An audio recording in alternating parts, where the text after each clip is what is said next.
नाशिकमध्ये मकर संक्रांती पूर्वसंध्येला एक दुःखद घटना घडली आहे. पतंग उडवताना विजेच्या तारेचा झटका लागून 15 वर्षीय मुलाचा मृत्यू झाल्याची धक्कादायक माहिती समोर आली आहे. त्यामुळे आता नाशिकात खळबळ उडाल्याचं पाहायला मिळतंय. विजेच्या तारावरील अडकलेले पतंग काढायला गेलेल्या चिमुकल्यावर काळाने घात केला.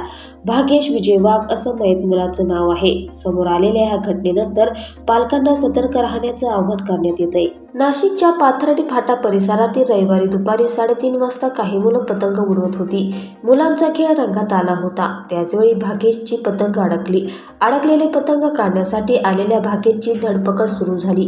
त्यावेळी त्याने अडकलेले पतंग काढण्यासाठी एका स्टीलच्या रॉडचा आधार घेतला. मात्र विजेचा धक्का लागला आणि भाग्येशला जोराचा झटका बसला. शेजाऱ्या पाजाऱ्यांनी तातडीने मदत पोहोचवली आणि उपचारासाठी त्याला एका खासगी रुग्णालयात दाखल केले. त्यानंतर त्याच्या वडिलांनी त्याला जिल्हा शासकीय रुग्णालयात दाखल केले. मात्र रुग्णालयात पोहोचल्यावर त्याला डॉक्टरांनी मृत घोषित केले.